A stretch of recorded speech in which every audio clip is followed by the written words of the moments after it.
గడిచిన వారము మనం విన్నటువంటి మాటను ఒకసారి గుర్తు చేసుకుందాం. షార్ట్ కట్ బ్లెస్సింగ్ ప్రేయర్స్, అడ్డదారుల్లో దీవెనలు ఆశీర్వాదాలు తెప్పించుకునే ప్రార్థనలు, అలాంటి పనులు చెయ్యటం దేవుని యొక్క ఉద్దేశం కాదు.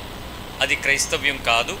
అది క్రైస్తవ సహవాసంలో చేసే మాల్ ప్రాక్టీస్, తప్పుడు పద్ధతి అనేటువంటి విషయం మనం అర్థం చేసుకోవాలి. ఎందుకంటే మనము ఒక రకమైనటువంటి సంస్కృతి నుంచి ఈ క్రైస్తవ్యాన్ని మనం అడాప్ట్ చేసుకున్నాం. ఎందుకంటే హైందవ సంస్కృతిలో మనకి కొన్ని అడ్డదారులు ఉన్నాయి. అడ్డదారుల్లో డబ్బున్నవాడు సంపాదించుకోగలిగిన దీవెనలు, దేవుని దగ్గరగా డబ్బులిచ్చి టికెట్లు పెట్టి స్ట్రైట్గా వెళ్ళి దర్శనాలు చూసేసుకోవటాలు, నోములు యజ్ఞాలు లాంటి ఖరీదైన పద్ధతుల్లో ఆశీర్వాదాలను తెచ్చేసుకోవాలి అనేటువంటి ప్రయాణాలు చాలా చేయగలుగుతాం. అదే బాణీని క్రైస్తవ్యంలో కూడా చేసి దీనిలో కూడా మనం ఏమైనా తెచ్చేసుకోవటానికి ప్రయత్నం చేయటం అనేది మానవ సహజమైన ప్రయత్నాలు చేస్తూ ఉంటాం. ఆ ప్రయత్నాల్లో భాగమే మరికొన్ని రకాలైనటువంటి ప్రార్థనలను వెతుకుతూ సులువుగా, త్వరగా, సత్వరంగా, తొందరగా ఆ దైవికమైనటువంటి ఆశీర్వాదాలు తెచ్చుకుని పొందుకుందాం అనేటువంటి ప్రయత్నం. దైవిక ఆశీర్వాదాల ప్రయత్నంలో భాగంగా చేసే ఒక మోసం ఏంటి అంటే, ఆర్థికమైన సంతోషాలు, భౌతికమైన దీవెనలుగా కనబడే, ప్రపంచానికి కనబడే ఆ విలువలతో తగ్గిపోయినా పర్వాలేదు కానీ ఆస్తి, అంతస్తు, ఐశ్వర్యం వాటిని మాత్రం అనుభవించేలాంటి బలమును కలిగి ఉండడానికి ప్రయత్నాలు. వీటిని ఏ రకంగా చూసినా క్రైస్తవ్యం ఏం చెప్పుద్ది అని అంటే అడ్డదారని చెప్పుద్ది. కానీ మనుషులకు అవన్నీ అనవసరం. మేము దీవించబడ్డామా లేదా, ఆశీర్వదించబడ్డామా లేదా అన్నటువంటి మాటల్లో ఏంటి మీ ప్రమాణం అంటే, ఆర్థికంగా మీరు లాభం పొంది ఉండాలి, స్థితిగతుల్లో చూసినప్పుడు ఇతరుల కన్నా మీరు మేలుకరమైన ఉన్నతత్వాన్ని అనుభవిస్తున్నట్లుగా చెప్పగలగాలి, ఆయా ప్రదేశాల్లో మనుషులు చూసినప్పుడు మీరు వేసే వస్త్రం, మీరు చేసే వేషం, మీరు ఉన్నటువంటి స్థాయి అన్నిటిలో కూడా మాకు విజయమును లేక బలమును అనుభవిస్తున్నాం అనేటువంటి ఆ ఉన్నత స్థితిని కలిగి ఉన్నాం అనేటువంటి ఆ పరపతిని చూపించుకోవాలి. ఇవి లోకంలో ఉండేటువంటి ప్రజల మధ్యలో మీరు ఉన్నతంగా దీవించబడ్డారు అని చెప్పుకునేటువంటి ప్రమాణాలుగా చూస్తాం. అవి ప్రమాణాలు కావు, అది ప్రభు ద్వారా వచ్చినవి కావు. కాబట్టి ఆర్థికమైనటువంటి ఆశీర్వాదాలు దేవుని యొక్క దీవెనలుగా చెప్పలేదు బైబిలు. ధనవంతుడు దేవుని రాజ్యంలో ప్రవేశించడం దుర్లభం అని కూడా మనకి చెప్పడం జరిగింది. అందుకనే ఆశీర్వదించబడుతున్నామనే నెపంలో పొందుకున్న ఏ రకమైన దీవెన కూడా దేవుని రాజ్యానికి ఆటంకం కాకుండా ఉండేలాగా అది నీ అదుపులో ఉండాలి తప్ప నువ్వు ఆశీర్వాదాల అదుపులోకి పోకూడదు, ఆశీర్వాద ప్రార్థనల మార్పులోకి జారిపోకూడదు. ఈ మధ్య రాంబాబు బ్రదర్ గారు ప్రార్థన చేస్తున్నటువంటి ఒక ప్రార్థన యూట్యూబ్లో చాలా ఎక్కువగా వైరల్ అవుతుంది, మన వాట్సాప్ వీటిలో. వాటిల్లో మీరు చూసినట్లయితే ఆయన ప్రార్థన చేస్తున్నప్పుడట జోబులో, ఖాళీ జోబులో వచ్చాడంట ఒక బ్రదరు. అన్న ప్రార్థన చేస్తూ ఉంటే, విశ్వాసంతో ప్రార్థన చేస్తూ ఉంటే 500 రూపాయల నోటు వచ్చిందంట ఎక్కడ, జోబులోకి. ఇంకా తర్వాత నెక్స్ట్ వర్షిప్ అందరూ ఎక్కడికి వెళ్తారు, చుట్టుపక్కల చర్చిలు, ఆ చర్చికి వెళ్తారు. ఎందుకు? వాడికి 500 వస్తే నాకు 1000 రాదా, వాడికి 1000 వస్తే నాకు 10,000 రావా, ఇలాంటి ఏదో ఒక రకమైనటువంటి ఆలోచనలు. అలాగే సతీష్ అన్న చెప్తూ ఉంటాడు, ఆమె కష్టమంతా తీసుకొచ్చి కానుకని చెప్పి మందిరంలో ఇచ్చింది, ఇంటికి వెళ్ళేటోడికి 50,000 వచ్చేసినాయి, ఈవిడ 5,000 ఇస్తే 50,000 వచ్చినప్పుడు నెక్స్ట్ అందరూ ఎక్కడికి వెళ్తారు, 5,000 పట్టుకుని అక్కడికి వెళ్తారు, నాకు రావా. ఇలాంటి షార్ట్ కట్ మెథడ్స్లో చెప్పే దొంగలు చాలామంది మన ముందు ఉంటారు. ఈ దొంగల్ని చూసి, దొంగ బోధల్ని చూసి మీరు కూడా ఏదో దీవెన పొందుకునే, ఆశీర్వాదాలు పొందుకునే అడ్డదారులు అనుకుని కనుక వెళ్ళినట్లయితే ఆ దారులు మిమ్మల్ని దేవుని దగ్గరికి తీసుకుని వెళ్ళవు, సరికదా. దేవుని రాజ్యానికి మిమ్మల్ని ఆటంకపరుస్తాయి. ఈ విషయం జ్ఞానం కలిగి వినడానికి ప్రయత్నం చేస్తూ రెండవ భాగంలోకి మనం వెళదాం. యేసుక్రీస్తు వారి దగ్గరికి వచ్చేటువంటి ప్రతి ఒక్కరు కూడా అర్థం చేసుకోవాల్సినటువంటి చాలా ముఖ్యమైనటువంటి విషయాలు ఈరోజు మనం వింటాం. ఇక్కడ తొందరగా కానీ, అకస్మాత్తుగా కానీ, వెంటనే కానీ దేవుని దగ్గర నుంచి పొందే ఏ పద్ధతి బైబిల్ చెప్పలేదు, బైబిల్ ఇవ్వలేదు. నూతన నిబంధనలో మరిముక్కిలి ఆర్థిక సంబంధమైన ఆశీర్వాదాలు అనే పదము బైబిల్లో లేదు. అపోస్తులుల బోధ నుంచి నడిచిన క్రైస్తవ సంఘం ఏమి నేర్చుకుందంటే, వారి దగ్గర ఉన్న వాటిని సమిష్టిగా పంచుకోవడం నేర్చుకుంది, అందరికీ ఇవ్వడం నేర్చుకుంది. ఎవరూ కూడా ఆర్థికమైన ఆశీర్వాద వాగ్దానాలను పట్టుకుని క్రీస్తు దగ్గరికి వచ్చినట్లు బైబిల్లో ఒక్క వ్యక్తి గురించి కానీ, ఒక్క సంఘం గురించి కానీ చెప్పబడలేదు. సో ఇలాంటి విషయాలలో ఏ రకమైనటువంటి ప్రభావాలకు కూడా మనం గురి అవ్వకూడదు. అలాంటి మాటలకు చెప్పే సంఘాలలో ఉండేటువంటి పద్ధతులు కలిగిన ఆ బోధకులు, నాయకులు, విశ్వాసులు కూడా మార్చుకోవాల్సినటువంటి లక్షణాన్ని మనం ఎదుర్కొంటున్నాం. గమనించండి, ఒక్కోసారి యేసుక్రీస్తులో ఉండేటువంటి మాటకి మనం కొన్ని పేర్లు పెట్టుకోవచ్చు. చూద్దాం ఒకసారి. జాన్ 6, యోహాను సువార్తలో 6వ అధ్యాయము 29వ వచనం చూడండి.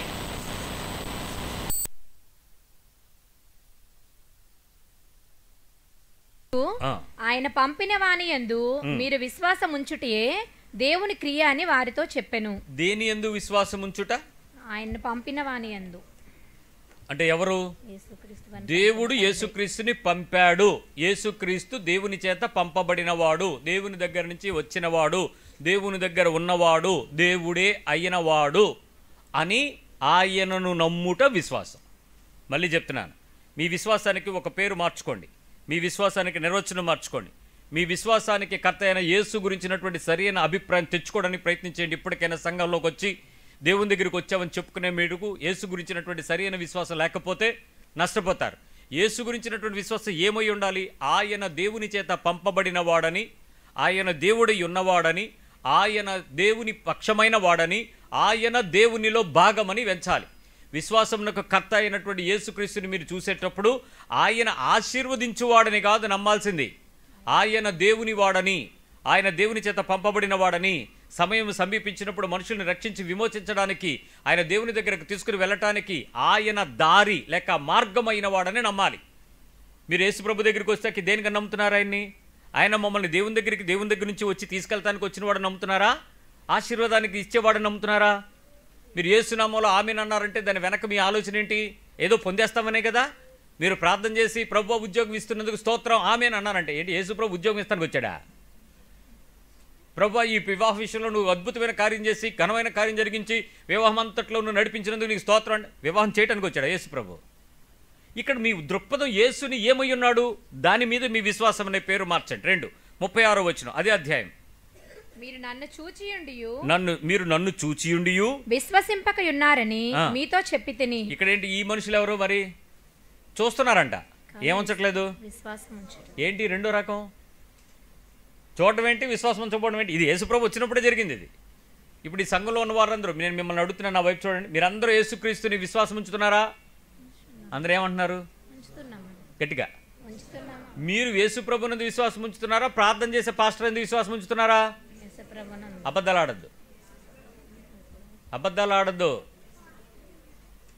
పాస్టర్ గారు ప్రార్థన చేస్తే మీకు బాగా నమ్మకమా? దేవుని యందు విశ్వాసం ఉంచితే మీకు బాగా నమ్మకమా? మీ ఇంటికి యేసుప్రభు వచ్చాడంటే నమ్ముతారా? పాస్టర్ గారు వచ్చారంటే నమ్ముతారా? అప్పుడు మీ విశ్వాసం ఎవరిది? మీరు ఆయన గురించి నమ్ముతున్నారు కానీ విశ్వసించట్లేదు. ఇదే మాట. ఈరోజు చాలామంది యేసుప్రభుని మీరు రక్షకుడు అంగీకరిస్తున్నారు, చూస్తున్నారు కానీ విశ్వసించటం లేదు. ఆయన చెప్పిన మాటే 40వ వచనం. కుమారుని చూచి ఆయన యందు విశ్వాసముంచు ప్రతివాడును నిత్య జీవమును పొందుటయే నా తండ్రి చిత్తము. ఎవరి యందు? కుమారుని చూచి తండ్రి యందు విశ్వాసముంచు ప్రతివాడు. కుమారుని చూచి ఆయన యందు విశ్వాసముంచు ప్రతివాడును. జాగ్రత్తగా ఉంచండి. కుమారుని చూడాలి, ఆయన యందు విశ్వాసముంచాలి. ఆ కుమారుని యందు మీరు ఏముంచాలి? విశ్వాసముంచాలి. ఆయన మీ విశ్వాసానికి కర్త అయి ఉండాలి. మీరు ఇంకొక దాన్ని బట్టి నమ్మకూడదు. వాగ్దానాలను బట్టి నమ్మకూడదు, ఆశీర్వాదాలను బట్టి నమ్మకూడదు, దీవెనలను బట్టి నమ్మకూడదు, ఆర్థికాలను బట్టి నమ్మకూడదు, విడుదలను బట్టి దేవుడిని నమ్మకూడదు, కార్యాన్ని బట్టి యేసుప్రభు నమ్మకూడదు. యేసుప్రభు నమ్మడాన్ని బట్టి కార్యం చూడాలి. ఈరోజు చాలామందికి ప్రాబ్లం ఏంటో తెలుసా?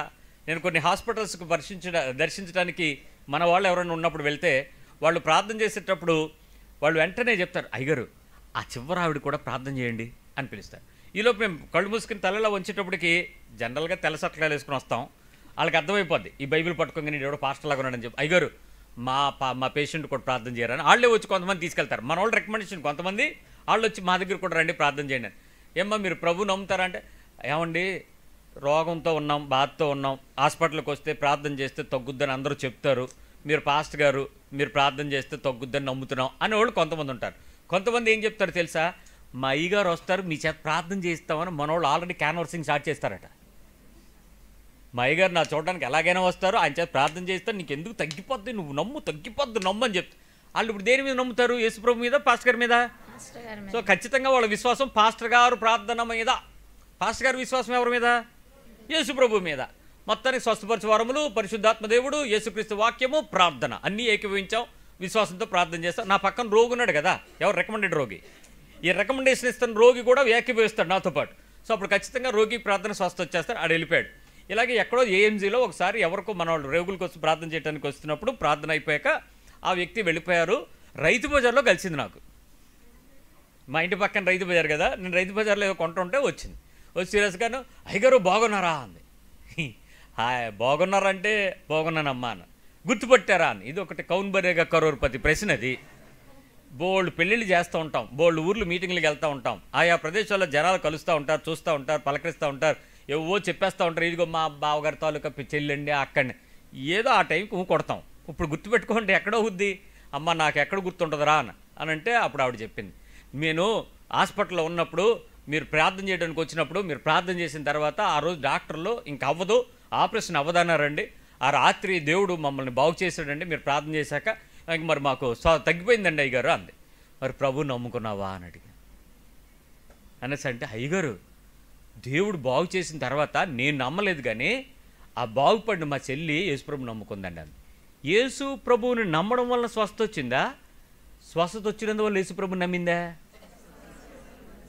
100కి 1000 మంది మీరు లెక్కేస్తే పిల్లలు పుట్టారని యేసుప్రభుని నమ్మడం, కార్యం చేశాడని యేసుప్రభుని నమ్మడం, దయ్యం వదిలిపెట్టిందని యేసుప్రభుని నమ్మడం, ఇల్లు కట్టుకున్నాం కాబట్టి యేసుప్రభుని నమ్మడం, దీవెనలను బట్టి యేసుప్రభుని. మరి మీ విశ్వాసం ఎవరి మీద ఉంది? అయితే ఇది ఫాల్స్, ఇది తప్పుడు విశ్వాసం. నీ జీవితంలో క్రియాత్మకమైన పనులను బట్టి ప్రభువుని అంగీకరించేది క్రైస్తవ్యము కాదు, అది తప్పుడు పద్ధతే. నీ విశ్వాసము క్రీస్తు మీద ఉండి క్రీస్తు వలన నాకు వచ్చినా రాకపోయినా నా విశ్వాసం క్రీస్తు అని చెప్పకపోతే నీ విశ్వాసం అబద్ధం. చెక్ చేయండి ఇప్పుడు మీ విశ్వాసం ఏంటో. చాలామంది తప్పిపోతారు. ఇప్పుడు మీరు బాప్తిజం ఎందుకు తీసుకున్నారు? మా జీవితంలో దేవుడు చాలా అద్భుతం చేశారు అందుకు బాప్తిజం. తప్పు.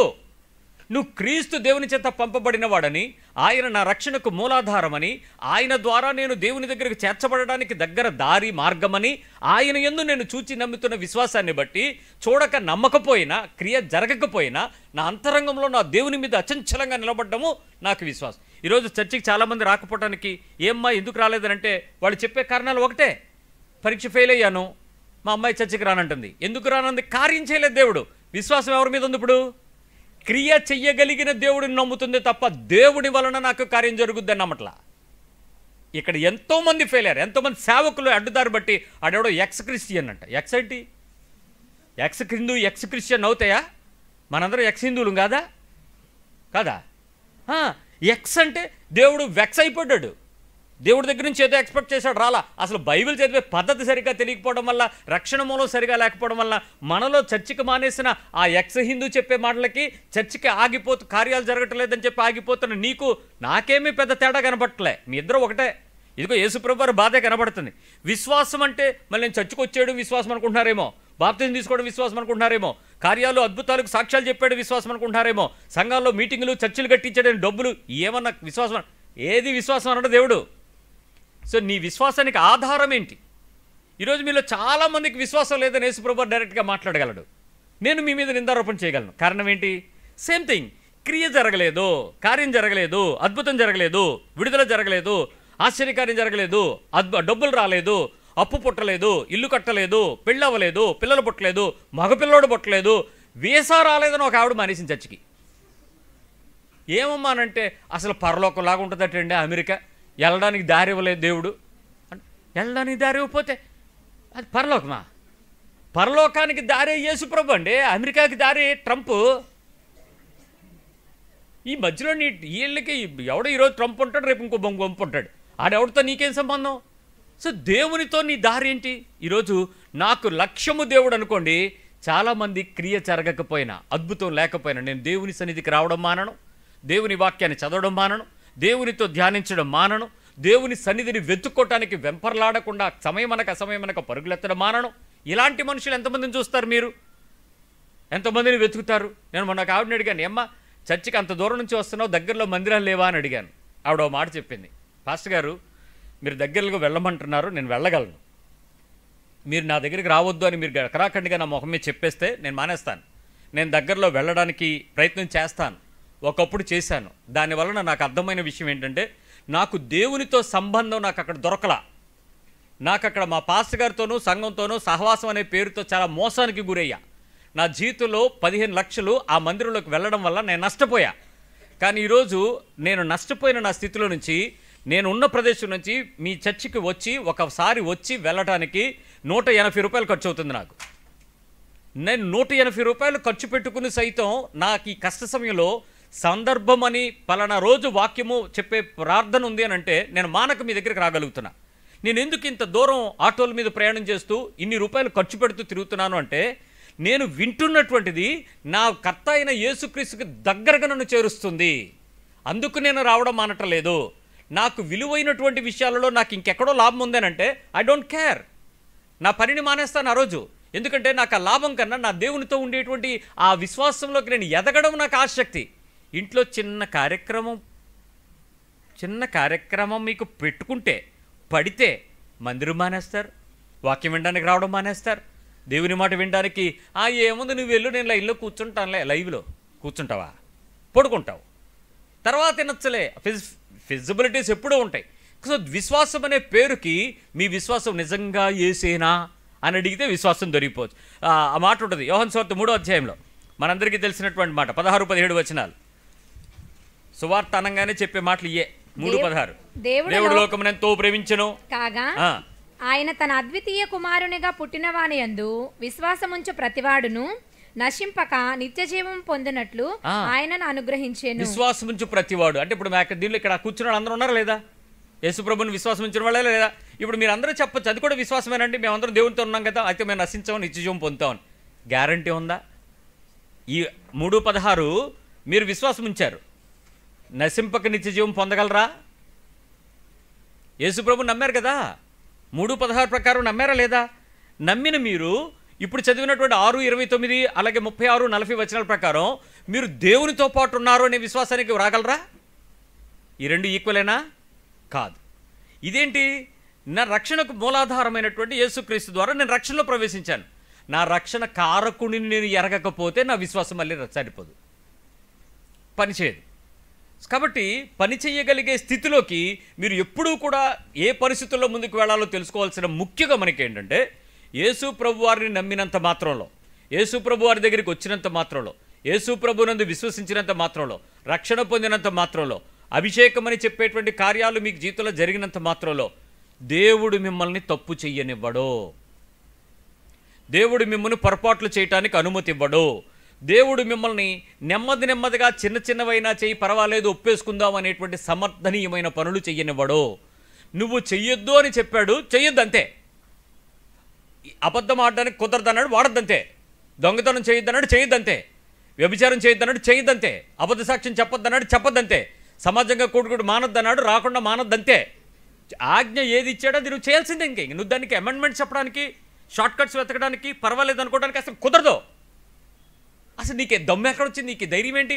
దేవుడి దగ్గరికి వచ్చి దేవుడు చెప్పిన మాటలు చేయక నీకు నచ్చినట్టు బతుకుతుంటే అసలు నీకు అధికారం ఎవడిచ్చాడు? నువ్వు క్రైస్తవుడుగా ఎలా చెప్పేసుకుంటున్నావు? నువ్వు నీ విశ్వాసానికి అడ్డదారి ఏంటి? ఇప్పుడు దేవుని దగ్గరికి వచ్చావు, ఈయన తప్పు చేయమంటాడా? చేయమంటాడు. పొరపాటు ఒప్పుకుంటాడా? ఒప్పుకోడు. పాపం చేయమంటాడా? చేయమని. చెయ్యొద్దని చెప్పిన తర్వాత నువ్వెందుకు ఈ తప్పులు చేస్తున్నావు? మరి ఇప్పుడు నీ నోట్లో బూతు మాటలు రావచ్చా? తాకడు. బజార్లోకి వెళ్ళి రోడ్డు మీద ఆయన వీధులలో ఆయన శబ్దం ఎవరికి అంటే నువ్వు సమాజంలో బయటకు వచ్చి దెబ్బలాట్లు ఆడచ్చా? వీధుల్లో వినపడద్దంటే ఇంట్లో వినపడమనే, ఇంట్లో అరుచుకోమనే, తలుపులేసి కొట్టుకోమనే.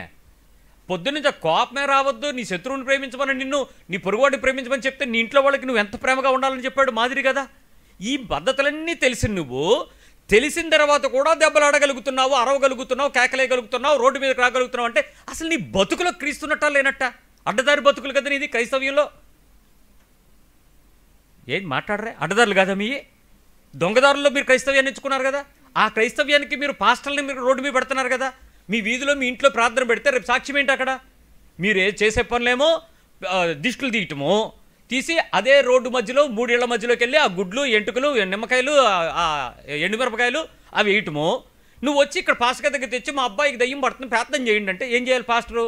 ఈయన్ని అడ్డదారులకు తీసుకెళ్ళిపోతున్నావుగా నువ్వు. అడగగలిగే విషయాల్లో చెప్పగలిగే సేవకుడు లేనంత వరకు ఈ అడ్డదారిలో క్రైస్తవ్యం దేవుని దగ్గరికి వెళ్లకుండా దారిలో పడి చస్తారు. జాగ్రత్త. కుదరదు ఈ వాక్యం. అరే నువ్వు ఒకసారి దేవుని దగ్గరికి వచ్చావు, క్రీస్తు నా రక్షకుడు అన్నావు, ఇంకొక సంబంధమైన లోక సంబంధమైన రోమ 12:2 ప్రకారం లోక మర్యాదను వెంబడించకుండా ఉండమన్నావు. That's all. ఉండొద్దంతే. మరి నువ్వు పసుపు వేసుకోవడం ఏంటి పెళ్ళికి?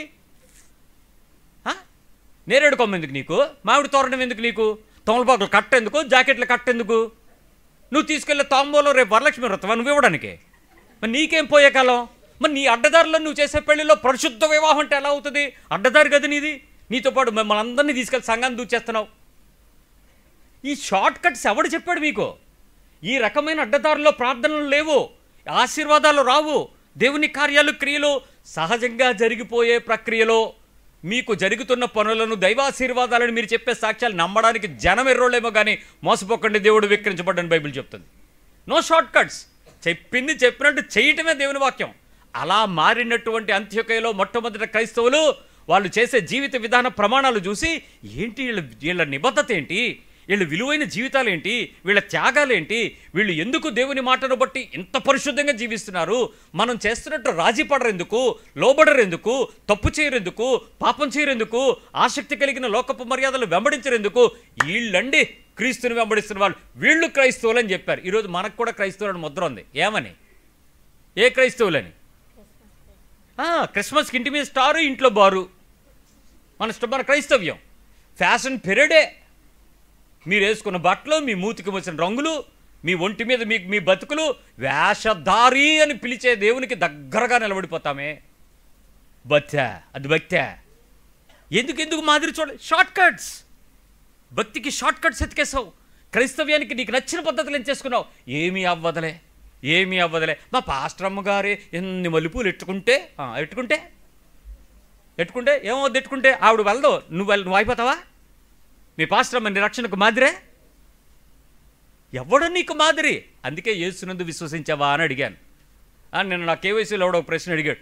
ఆయన సినిమాలు చూడొచ్చని చెప్పాడట. ఈ మధ్య ఎవరో ఒక అమ్మాయి ఒక ఆయన పెళ్లి చేసుకుంటే ఆయన చెప్పాడండి అని చెప్పారు. ఆయన ఏమన్నా నీకోసం సిలువెక్కాడరా? సిలువెక్కాడా? అసలు అంటే ఏంటో కూడా తెలియదు వాళ్ళకి. అలాంటి వ్యక్తులు నీకు ఆదర్శమా? వాళ్ళు చెప్పే మాటలకి సినిమాలు చూడొచ్చని అడుగుతావా నువ్వు? నీ క్రైస్తవ్యానికి మాదిరి ఎవడు? నీ రక్షణకు పునాది ఎవడు? యేసు ప్రభు నీకు తెలియదు. నీ రక్షణ బద్దు షార్ట్ కట్ ఎత్తుకుతున్నావు. అలా నీకు కావాల్సిన ఉపదేశాలు ఎత్తుక్కుని పర్వాలేదని సముదాయించుకుని నువ్వు కొత్త బైబిల్ తయారు చేసుకుంటావు. అది పరలోకం వెళ్తుందా? దేవుని రాజ్యానికి వెళ్ళగలవా? జాగ్రత్త. చిన్నపిల్లప్పుడు మీరు ప్రతి విషయంలో కఠినమైన నిర్ణయాలు తీసుకోండి. తల్లిదండ్రులు మీ పిల్లల్ని కఠినంగా పెంచండి భక్తి విషయంలో. అంతేగాని పర్వాలేదని లూప్ హోల్స్ ఇచ్చి ఈరోజు మీరు పర్వాలేదంటే రేపు యవ్వన కాలం వాళ్ళు వెనక్కి తిరగలేరు, వాళ్ళు కిందకి దిగలేరు, వాళ్ళు రాజీ పడలేరు. పరిస్థితుల మధ్యలోకి వచ్చేటప్పటికి నువ్వు రాజీ పడాల్సి వస్తుంది. రేపే అమెరికా వెళ్ళిపోతే వాళ్ళు నీకు బోధ చెప్తారు. నువ్వేం మాట్లాడడానికి అవ్వదు. నువ్వు పెంచిన విశ్వాసం చెడిపోద్ది. కాబట్టి బాలుడు నడవవలసిన త్రోవను మీరు ఇప్పుడు ఈరోజు క్రమశిక్షణతో నేర్పడం నేర్చుకోండి. షార్ట్ కట్స్ పెంచకండి. పర్వాలేదని చెప్పకండి. ఇది తప్పదు, ఇది దేవుని నీతి, దీన్ని ఇలాగే చేయాలి, నువ్వు ఇలా చేయొద్దు, నేను ఇలా చేయను అనే మాదిరిని చూపించాల్సిందే. ఇక్కడ వాళ్ళు వీళ్ళు అనే విషయంలో ఒక రకమైన పరిస్థితిని మీరు అర్థం చేసుకోవాల్సిన పరిస్థితి ఉంది. దేవుని నీతిని ఎలా ఉంటుందో మీకు తెలియచేస్తాను. ఒకసారి ఆలోచించండి. మొదటి సమూయేలు గ్రంథం 13వ అధ్యాయం 14వ వచనంకి రండి. ఒక సాక్ష్యం విందాం. 1 Samuel 13:14.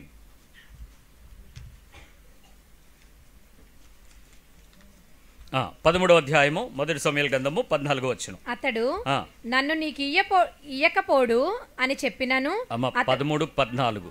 యెహోవా తన చిత్తానుసారమైన మనస్సు గల ఒకని కనుగొని ఉన్నాడు. నీకు ఆజ్ఞాపించిన దాన్ని నీ గైకొన పోతివి గనుక యెహోవా తన జనుల మీద అతనిని అధిపతిగా నియమించెను. ఇది దావీదు గురించి సౌలు కాలంలో దేవుడు తన ప్రవక్తకు తెలియపరిచి ఈ మాట చెప్పాడు. ఏం చెప్పాడు చూడండి ఒకసారి. అయితే యెహోవా తన చిత్తానుసారమైన మనస్సు గల ఒకని కనుగొని ఉన్నాడు.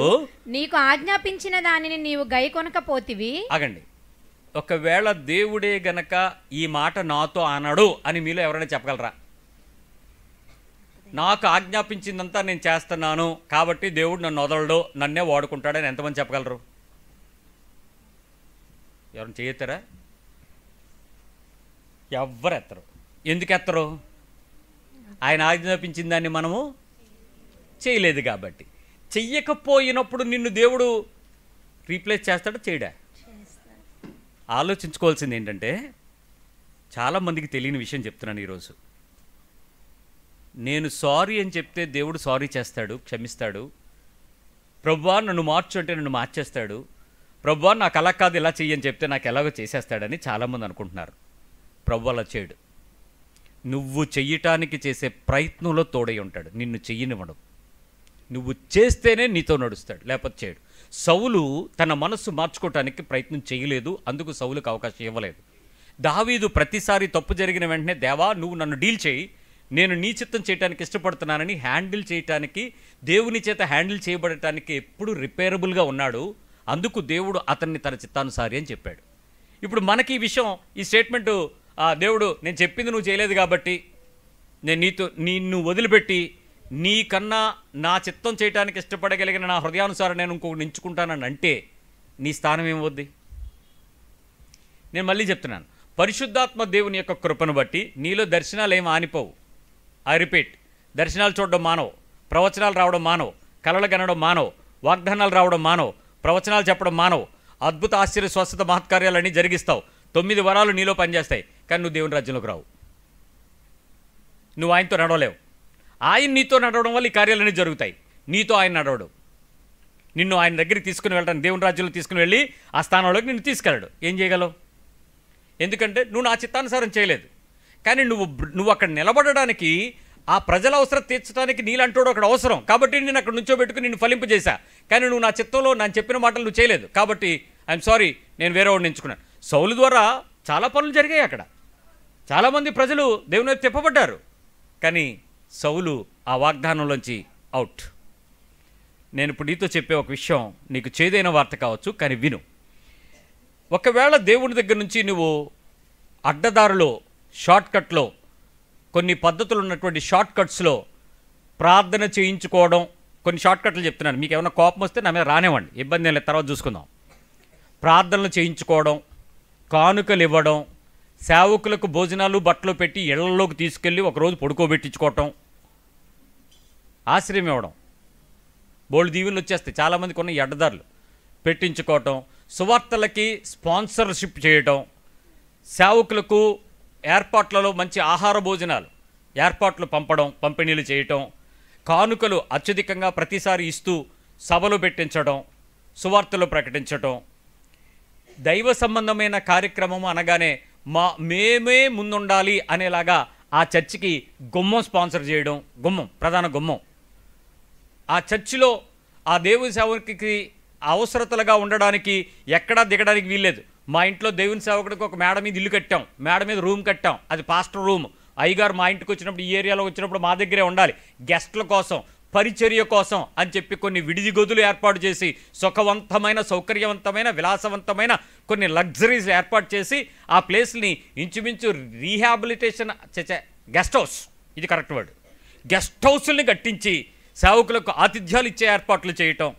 ఇలాంటి కార్యక్రమాలు చేయటం ద్వారా మీ ఇల్లు దీవించబడడం, ఆశీర్వదించబడడం అనేటువంటి పదాలకు, దేవుడు మాకు తోడుగా ఉంటాడు అనేటువంటి ఆలోచనలకు ఏ వ్యక్తులైతే ఆ పనులు చేస్తారో, ఈ రకమైన అడ్డదారుల్లో దీవెనలు సంపాదించుకున్నావో లేదో నాకు తెలియదు, నాకు తెలిసైతే రావు. ఒకవేళ వచ్చింది అనుకున్నా, మానసిక అనుభూతి పొందుతున్నా, వాటిని బట్టి ఆర్థికమైన లావాదేవీలతో నువ్వు మంచి గ్రూప్లోకి వచ్చి దొంగతనంగా దాచుకుంటున్నా, నేను నీతో చెప్పే విషయం ఒకటి, నీ జీవిత ప్రమాణంలో అవన్నీ జరగచ్చు, కానీ ఆ దేవునితో ఉండే ఆనందాన్ని, మాధుర్యాన్ని పోగొట్టుకుంటాం. That is number 1. ఈ షార్ట్కట్స్ వల్ల మీరు అనుకున్నవన్నీ వస్తాయి, ఫిజికల్ థింగ్స్ అన్నీ మీరు చూస్తారు, ఎన్రిచ్ అవుతారు, కట్ రిలేషన్ విత్ గాడ్ అనుభవించేటువంటి ఆ మాధుర్యం, ఆ ఆనందాన్ని మీరు మిస్ అవుతారు. నేను పర్సనల్గా చెప్తున్నాను, అలాంటి వ్యక్తుల్ని చూసి నేను అడిగాను, మీకు ఈ విషయం తెలుసా అని అడిగితే, అయ్యి బాబే ఏంటి సార్ అలా కూడా ఉంటుందా అని. అదేంటి మరి అంటే, ఏమోనండి మాకు ఇచ్చిన కృపను బట్టి మేము ఇవన్నీ ఏర్పాట్లు చేయడం వరకే మా పని, ఉట్టిదే. నువ్వు అడ్డదారులు ఎత్తుక్కుని నువ్వు ఏది సంపాదించుకున్నావు అంతే. నెంబర్ 2, నువ్వు కోరినటువంటి గమ్యానికి రీచ్ అవ్వగలవు అడ్డదారులు ప్రార్థనల ద్వారా. నేను చెప్పినవి రెగ్యులర్గా ఉండే ప్రార్థనలు, నీకు తెలుసు ఏ షార్ట్కట్లో. ఇప్పుడు చెప్తాను నేను, ఏడుపు కొట్టు ప్రార్థనలో, కన్నీటి ప్రార్థన అంటారు కదా, దానికి నేను పేరు మార్చాను.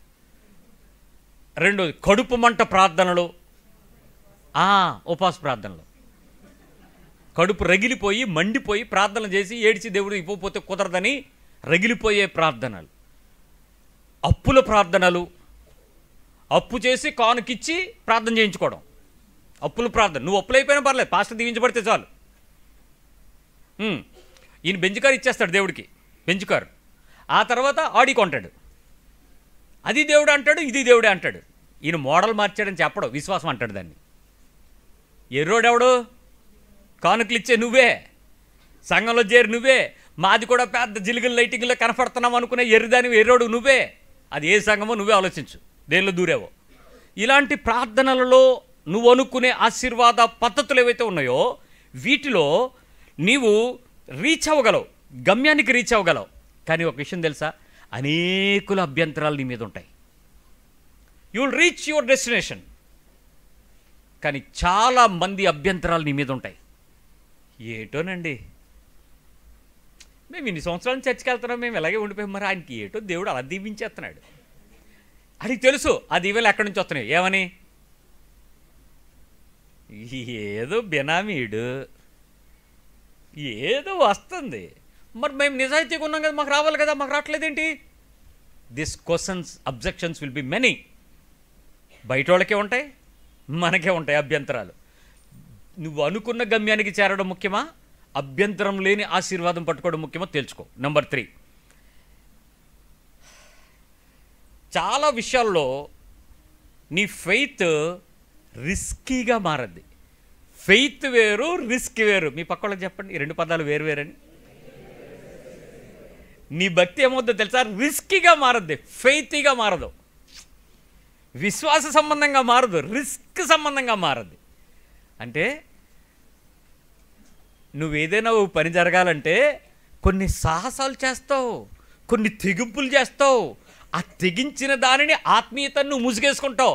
విశ్వాసం అంటావు దాన్ని, నువ్వు చెప్తావు విశ్వాసం, కానీ మాకేమనిపిస్తుంది? కాదు, రిస్కీ. అలాంటి తెగింపులతో చేసేటువంటి నువ్వు సంపాదించుకునేది ఏదైనా అడ్డదారే తప్ప శాశ్వతమైన దారి కాదు. అది శాశ్వతమైనది కానే కాదు. అది ఎలాగో అన్నది, అది చాలా రకాల పద్ధతులు ఉన్నాయి. జాగ్రత్త సుమి. నెంబర్ 4, నువ్వు అందరి మధ్యలో హైలైట్గా కనపడతావు. హైలైట్ అంటే ఏంటి? మా దగ్గర కొన్ని పెన్నులు ఉంటాయి, నా బైబిల్లో ఇలాంటి పెన్నులు. ఏం చేస్తుంటాయి ఆ ప్లేస్లో రాస్తే? నేను చదివేటప్పుడు నా కళ్ళు అక్కడికి వెళ్తాయి. ఎందుకు? దీన్ని ఏమంటారు? హైలైటర్స్ అంటారు. అంటే ఆ ప్లేస్ని అండర్లైన్ చేసి యేసుప్రభు చెప్పినవి దీంతోనూ, ఆర్థికమైన విషయాలు చెప్పినవి వీటితోనూ రాస్తాను. అంటే డబ్బుకు సంబంధించి నేను ఎప్పుడు మోసపోకుండా ఇది నన్ను హెచ్చరిస్తూ ఉంటుంది. Pink always money.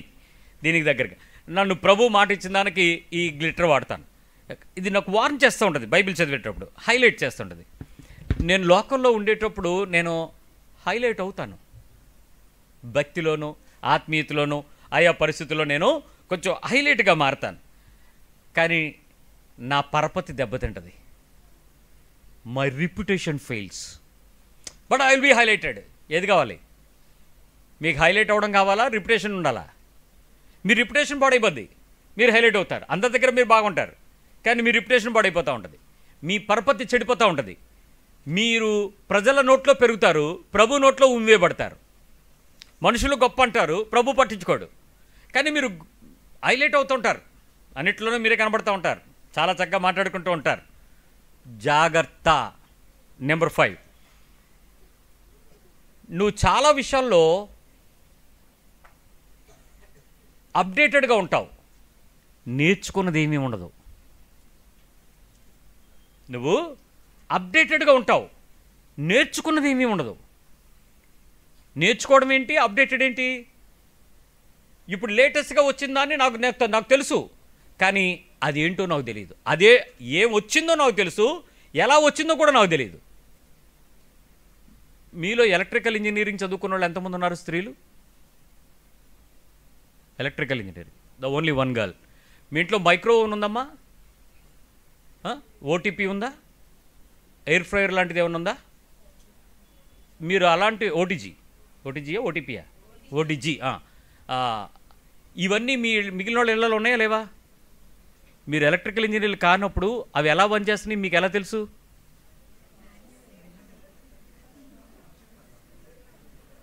చదువుకున్న దానిలో మిషన్ లేవు. ఎందుకు? ఆవిడ ఎలా ప్రిన్సిపల్ ఏంటో తెలుసు, ఇండక్షన్ ప్రిన్సిపల్ ఏంటో తెలుసు, మ్యాగ్నెటికిజం ప్రిన్సిపల్ ఏంటో తెలుసు, ఎలక్ట్రిసిటీ యొక్క ఆ ట్రాన్స్ఫర్మేషన్, ఆ హై వోల్టేజ్ ట్రాన్స్ఫార్మ్ దగ్గర ఏ సిచ్యువేషన్స్లో ఏ ఇండక్షన్ పెడితే, ఏ వోల్టేజ్ పెడితే ఏ రకంగా అది ఫ్రై చేయాలో ఆమె చదువుకుంది. 4 ఏళ్ళు ఇంజనీరింగ్ చదువుకుంటూ నేర్చుకుంది. మీరేం చదవలేదు, మీ ఇంట్లో ఎన్ని ఎక్విప్మెంట్లు వాడుతున్నారో అంటే మీరు అప్డేట్ అయ్యారా లేదా? ఇలాగ అప్డేట్ అయ్యి ఉంటారు అందరూ. అదేంటో తెలీదు మళ్ళీ, అది ఎందుకో తెలీదు. ఆత్మీయత కూడా అంతే. ప్రార్థన అనగానే ముసుగేసేయడం తెలుసు, అసలు నువ్వేం చేస్తున్నావో తెలీదు. అసలు నీకు దేవుడికి సంబంధం ఉంటే కదా నువ్వు అడుగుతుందేదో తెలియడానికి. ప్రార్థన అనగానే ఎవడు మైకు లాక్కోకూడదు, పట్టించుకోవడమే. పదం ఏంటో తెలియదు, స్తోత్రం ఎందుకో తెలియదు. ప్రభు వాళ్ళందరినీ పడగొట్టావు, నీకు స్తోత్రం. పడిపోతే స్తోత్రం ఏంటి? ప్రభు ఈ రాత్రి కార్యక్రమంలో ఆ సినిమా వాళ్ళందరికీ నడిపించావు, స్తోత్రం. సినిమాకి స్తోత్రమా? ఇదే ఇలాంటి వాళ్ళు మీరు టీవీలో వస్తున్నారు చూడండి, ఆడు చెప్పే కుళ్ళు జోకులకు స్తోత్రం అంటాడు వెనక. మీరు కూడా అందరూ చేతులు ఎత్తుంటారు. దేనికి స్తోత్రం? ఆడేసిన ఏదో మాటలకి, పనికిమాలిన విషయాలకి, నష్టానికి, కష్టానికి, దుఃఖాలకి దేవుడికి స్తోత్రాలా? అంటే వీడికి ఊతపదం స్తోత్రం, మనకు కూడా ఊతపదం మెలుకుకి స్తోత్రం. ఇయే వాళ్ళందరూ ఎలా ఉంటారంటే నేర్చుకున్నది ఏమీ ఉండదు. దేవునితో నా సంబంధం ఏంటి, నా లైఫ్ ఏంటి, నేను ఇది నేర్చుకున్నాను, దానికి తగినట్టుగా ఉంటాను, అది చాలామంది జీవితాల్లో కనపడదు. జాగ్రత్త. నెంబర్ 6, చాలా విషయాలలో మీకు జ్ఞానం ఉంటుంది, జ్ఞానం వస్తుంది. ఇది ఈ అనుభవాలు షార్ట్కట్ల వల్ల. తప్పు చేసినోడు, నేను నిన్న ధర్మస్థలే కదా కర్ణాటకలో జరుగుతుంది. ఇప్పుడు మైలు రాయిళ్ళు తవ్వుతున్నారు. ఏమొస్తున్నాయి అక్కడ? శవాలు వస్తున్నాయి. నేను ఇప్పటికీ ఆశ్చర్యపోయిన విషయం ఏంటంటే, సంవత్సరం క్రితం పాతిపెట్టినోడు ముసుగేసి తీసుకెళ్తే ఆడు ఖచ్చితంగా చెప్తున్నాడు, పలానా దగ్గర ఇన్ని పాతాను, ఇక్కడ పాతానని. మనకు గుర్తుంటుంది అలాంటివి? గుర్తుండవు. మరి తప్పు చేసినోడు గుర్తు ఎలాగుంటాయి? అదే చెప్తున్నాను, తప్పు చేసినోడికి గుర్తుంటుంది, క్రమంలోకి వెళ్ళినోడు గుర్తుండదు, పద్ధతి ప్రకారం వెళ్ళిపోతాడు. ఈ అడ్డదారులు వెళ్ళినోడికి చాలా గుర్తులు ఉంటాయి, కానీ ఆడేమి నేర్చుకోడు. మళ్ళీ చెప్తున్నాను, ఆడేమీ నేర్చుకోడు. ఎప్పటికైనా ఒప్పుకోవాల్సిన విషయమే. తప్పు చేసే ప్రతి మనిషి దాని గురించినటువంటి ఒక ఒప్పుకోలుతో మైండ్లో రికార్డ్ చేసుకుంటూ వెళ్తూ ఉంటాడు. చూసుకోండి, మీ జీవితంలో ఎన్ని తప్పులు ఉన్నాయి, అవన్నీ మైండ్లో మిమ్మల్ని పట్టు పీడిస్తే వదలవు. ఈ అడ్డదారులు మీకు తెలియకుండా మిమ్మల్ని వాటితో సంబంధాన్ని తెస్తే తప్ప మీరు నేర్చుకునేటువంటి బుద్ధిని ఇవ్వవు. నేను ఇది తెలుసుకున్నాను, నేను ఇది నేర్చుకున్నాను, ఇది మానేశాను ఉండదు. రిపెంట్ అవ్వనివ్వదు. ఆ షార్ట్ కట్స్లో నిన్ను ఇంకా ఇంకా ఉన్నతమైన స్థితికి నడిపిస్తుంది భక్తి. ఏ అడ్డదారైనా అంతే క్రైస్తవ్యంలో. నేను మిగిలిన వాటిలో అడ్డదారులు నేను చెప్పట్లా, క్రైస్తవ్యపు అడ్డదారి చెప్తున్నా. ఆఖరిది ఏంటంటే, అన్నీ నీ దగ్గర ఉంటాయి, నీ హృదయంలో దుఃఖం పోదు, విచారం తగ్గదు. అన్నీ నీతో ఉంటాయి, అన్నీ నీ దగ్గర ఉంటాయి, విచారం పోదు, దుఃఖం పోదు. దానికి దోతలు 2 నీ దగ్గర ఉంటాయి, విచారపు దోత, దుఃఖపు దోత. ఒకటేమో జబ్బు, ఇంకోటేమో నీ ఇంట్లో దేవుని దగ్గర నుంచి వచ్చిన దోత, అంటే బిడ్డ, పిల్లోడు కానీ పిల్ల కానీ నిన్ను పీడించు తినడానికి ఒకటి ఉంటుంది. జబ్బు వదలదో, నీ బిడ్డ నిన్ను వదలడు. అది పిల్ల ఎవడైనా సరే దోత కదా అది. నువ్వు హెచ్చిపోకుండా నిమిత్తము ముళ్ళు అన్నాడు చూడు, పౌలుకు పిల్లలు లేరు, నీకుంటారు. తలుచుకుని ఏడవని రోజు ఉండదు. నాకు ఈ జబ్బు తగ్గదో, ఆ బిడ్డ వదలడం, పీడించి తినేస్తా నీ లైఫ్. ఇవి నేను నిన్నేం బెదరగొడ్డానికి చెప్పట్లా. అడ్డదారుల్లో వెళ్ళిన వాళ్ళని చూసి దీవెనలని చెప్తున్న మాటలు విని శాస్త్రోక్తంగా కాక, క్రమబద్ధంగా కాక, భక్తి మార్గంలో కాక, లోకపు లౌకిక మార్గాల్లో దేవుని పట్టుకున్న సేవలో ఉన్న సేవకులు, సేవకుల కుటుంబాలు, సేవకుల అల్లుళ్ళు, కూతుళ్ళను చూసి చెప్తున్న మాటలు ఇవి. ఇవన్నీ అడ్డదారులు, ఇవన్నీ అడ్డదారులు. ఒకప్పుడు నీతికి నిలబడిన పరిశుద్ధులు, వారి కుటుంబంలో సేవకు దేవుడు పిలిచాడనంటే వాళ్ళు అష్ట కష్టాలు పడి పిల్లలకి వారసత్వాలను అప్పగించలేదు, పిల్లలకి సేవా పరిచర్యని దేవునికి దీవెన అని చెప్పలేదు. వాళ్ళు సంఘంలో నమ్మకమైనటువంటి బిడ్డలను లేపి తల మీద నూనె పోసి, ఇదిగో నువ్వు దేవుని పరిచర్యకు అభిషేకించబడుతున్న వ్యక్తివి, ఇది నువ్వు కొనసాగించాలనేటువంటి ధర్మం నిర్వహించినటువంటి నీతిపరులు. నేడు ఈ అడ్డదారులు కలిగిన, పిలుపులు పలిగిన ఈ కుటుంబాల నుంచి వచ్చినటువంటి వారసులందరూ అడ్డదారుల్లో వచ్చిన క్రైస్తవులే. ఆ సంఘాల్లో చేరిన మీరు అడ్డదారి క్రైస్తవులే. నిజమైన పిలిపే అలాంటి సేవకుల పిల్లలు సేవకులు అవ్వకూడదని లేదు. ఖచ్చితంగా లేవి కుటుంబంలో లేవి యాజక పరిచర్య ఉంది, కానీ నూతన నిబంధన పరిచర్య దానికి విరుద్ధం. That's completely opposite. అలాంటి పరిస్థితుల్లో నువ్వు దూరావు అని అంటే మా పాస్టర్ గారి అబ్బాయికి బోల్డ్ జ్ఞానం ఉంటుంది. ఏ జ్ఞానం ఉంటుంది? ఈ అడ్డదారి జ్ఞానం ఉంటుంది. ఎందుకు? శ్రమపడి పిలిచిన వాడు దేవుడు, నీ సేవకుడు తండ్రిని, నీకు సేవకుడిగా. అలాగే నువ్వు వెళ్తున్నావు అంటే నీ ఇష్టం, నువ్వెందుకు వెళ్తున్నావో నీకు తెలుసు. నీకు కావాల్సింది దేవునా, దేవుని సంబంధమైన సంబంధమా, నువ్వు దేనికి వెళ్తున్నావు నువ్వు తెలుసుకో. ఈ అడ్డదారుల్లో వెళ్ళే ప్రతి ఒక్కరూ కూడా దేవుని నీతిలో నుంచి తొలగిపోతారు. అది అడ్డదారులకు వెళ్ళొద్దు, జాగ్రత్త. రైట్. ఇప్పుడు నేను నీకు ఒక మాట చెప్తాను. యోహాను సువార్త 7వ అధ్యాయము 37వ వచనం ఒకసారి చూద్దాం. జాన్ 7:37. ప్రభు మాట ఏం చెప్పాడు విందాం. ప్రభు మాట విందాం. జాన్ 7:37. ఆ పండుగలో మహాదినమైన అంత్యదినమున యేసు నిలిచి, ఎవడైనను దప్పిక గొనిన ఎడల నా యొద్దకు వచ్చి దప్పిక తీర్చుకొనవలెను. ఎవరి దగ్గరికి వచ్చి తీర్చుకోవాలి? ఎక్కడికి రమ్మన్నాడు ఆయన? ఆయన యొద్దకు వచ్చి, నా యొద్దకు వచ్చి దప్పిక తీర్చుకోవాలి.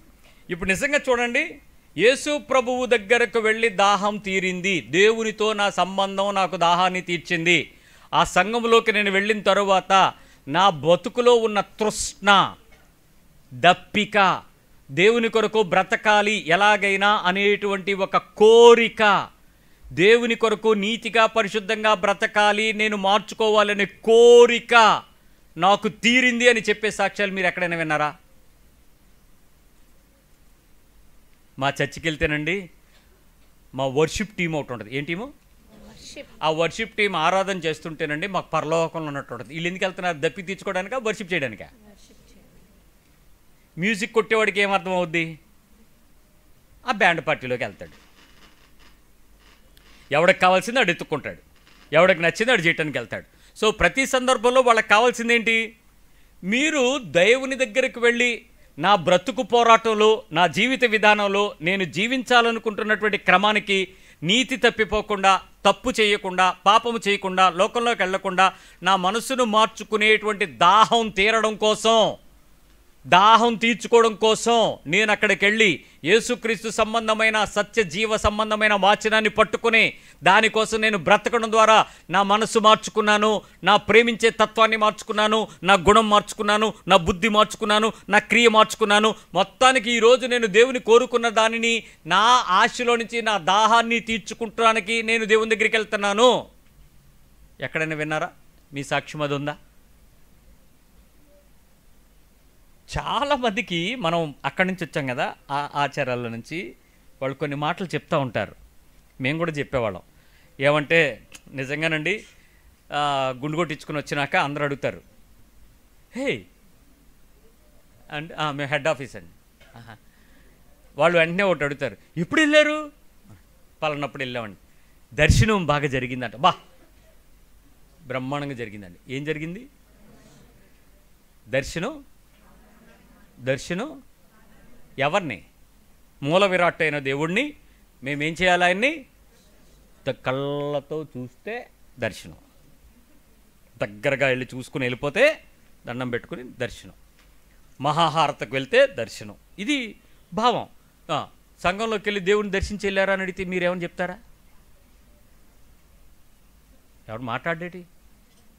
మీరు చర్చకు వచ్చారు కదా, మహాదేవుడును యేసుక్రీస్తు రక్షణ కొరకుడని చెప్పి పెద్ద సంఘాలన్నీ ఆదివారాలు బోర్డులు పెట్టుకుని మా ఆరాధన మాదే గొప్ప, దేవుడు మాట్లాడేస్తాడు, లైవ్ వచ్చేయండి, దీవించిపడి వెళ్ళిపోండి.